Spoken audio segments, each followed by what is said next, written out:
Tive uma briga com meu irmão tão feia, tão feia. Foi bem forte essa. Eu falei assim, cara, olha só, bicho, você fez. Falando com todo amor e carinho, tá? Porque a forma que eu lidei com a morte do meu pai foi muito específica. Meu irmão lidou de forma diferente.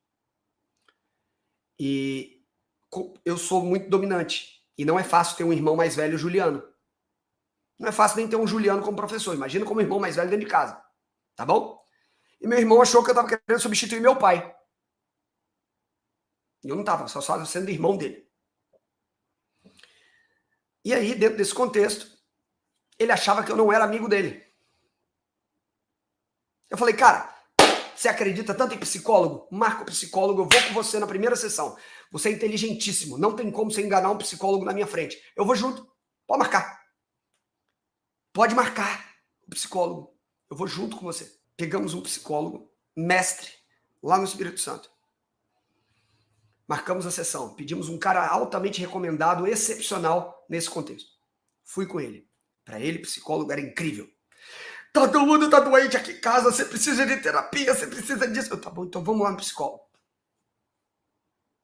Você acredita, tá na terapia, eu vou com você no seu mundo para conversar com você.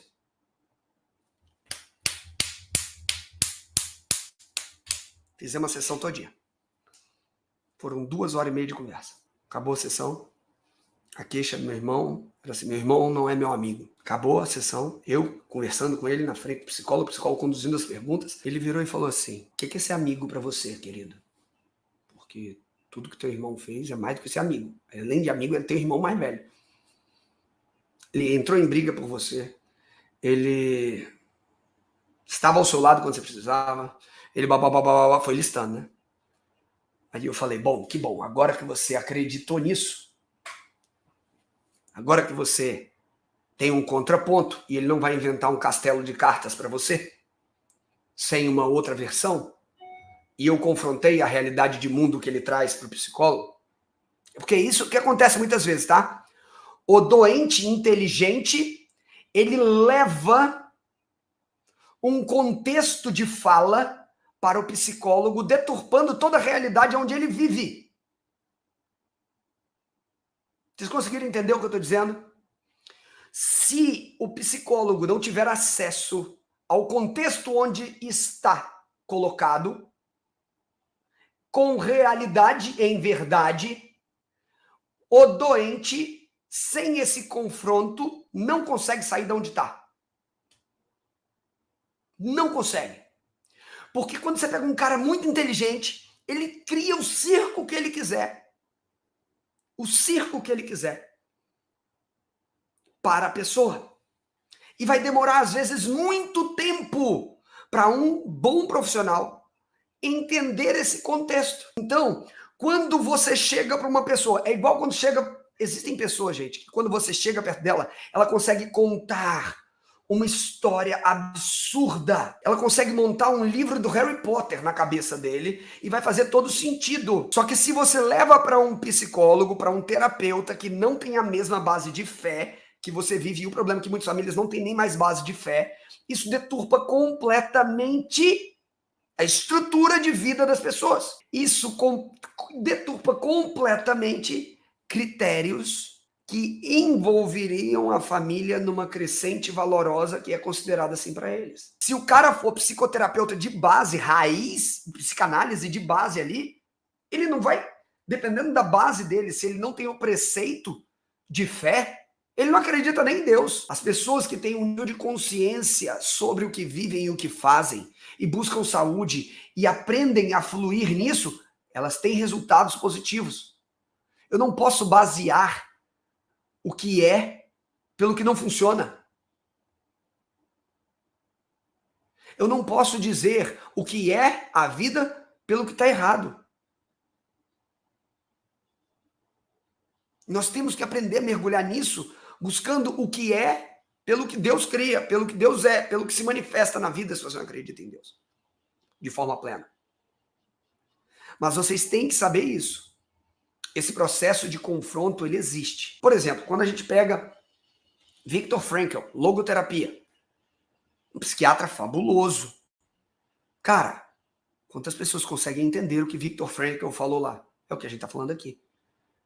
Toda a base terapêutica dele foi montada no campo de concentração, porra. Então a gente precisa de perceber, seu filho tá com ansiedade, seu filho tá com isso, com aquilo, o profissional, você quer ir, por exemplo, ó, vou usar o exemplo, tá? Eu sou muito específico dentro desse contexto, cara. É prova e contra-prova, tá gerando resultado? Não tá? Mano, você não acessou o cara, manda para outro. É prova e contra-prova, você tá gerando resultado? Não tá? Manda para outro. Cria um target, um timing ali. Prova e contra-prova. Tá gerando resultado? Não tá. Eu não fui competente ao ponto para ajudar você. Vai para outro. Eu tô aqui se você precisar. Eu não tô te expulsando, mas eu acho que uma outra terapêutica talvez seja melhor para você. É prova e contra-prova. Funcionou? Não funcionou? Cara, tem algo de errado. Seja humilde o suficiente para falar com o seu paciente assim, ó, não funcionou, velho. Pode ir para outro canto, você não permitiu ser ajudado por mim. Você não, às vezes você precisa ser tratado por um homem, só foi por mulher. Não é toda, gente, grava o que eu vou falar. Não é toda pessoa que pode ser tratada por homens e não é toda pessoa que pode ser tratada por mulheres. Não é. Tem pessoas que precisam ser tratadas por homens e tem pessoas que precisam ser tratadas por mulheres. Porque por mais que ela tenha uma fala firme, uma energia masculina, ela jamais expressa o masculino em plenitude. Muita parte terapêutica hoje, ela evita o confronto direto. E quando você evita o confronto, e o terapeuta vai saber conduzir isso, mas a maioria de vocês que conhece alguém que vai a um psicólogo ou um terapeuta fica 10 anos indo e não resolve. Você precisa ter um bom profissional que vá te dar um início, meio e fim dentro de uma conduta. Se a pessoa fala, eu não tenho como fazer isso. Não, vamos conversar. Vou fazer psicoterapia a vida inteira. Eu vou perguntar, bom dia, como você está? É só perguntar, igual nutricionista. Vou fazer igual nutricionista aqui, ó. Como está a sua vida emocional hoje? Tá tudo bem, doutora. Chega um ponto que a pessoa não fala mais nada, porque ele continua falando o tempo todo e a pessoa não entende. Se o profissional não for bom, não chega a lugar nenhum e não resolve nada. Vocês têm que entender, vai ter aspectos. Pessoas que vão conseguir melhorar e vão ter pessoas que vão chegar até determinado ponto e depois dali não resolve. E o profissional tem que conseguir abrir mão daquilo porque a técnica dele é insuficiente, porque ele é insuficiente para seguir adiante. Não existe profissional de estimação há 10 anos, gente. Vai no psicólogo, vou no terapeuta, já virou meu amigo. Não, esquece a birosca. Ele tem que intervir sobre você, ele tem que atuar sobre você, ele não é seu amiguinho. Existe uma diferença entre contar história e gerar resultado. Não é amiguinho, não é coleguinha, não é pastor nem padre. Você está indo num profissional. E o profissional tem que intervir sobre você, diretamente, incisivamente. Porque existe hoje um mise-en-scène maluco de misturar tudo e embolar tudo. E eu quero que vocês percebam isso. Tem pessoas que não conseguem conversar, conseguem envolver, mas qual é o aspecto de transformação profunda que vai acessar você? Cara, tem gente que vai se transformar com um pastor e tá tudo bem. E nem por isso o pastor é muito bom em outra área, mas ele é um bom pastor. Tem gente que vai transformar com a amiga.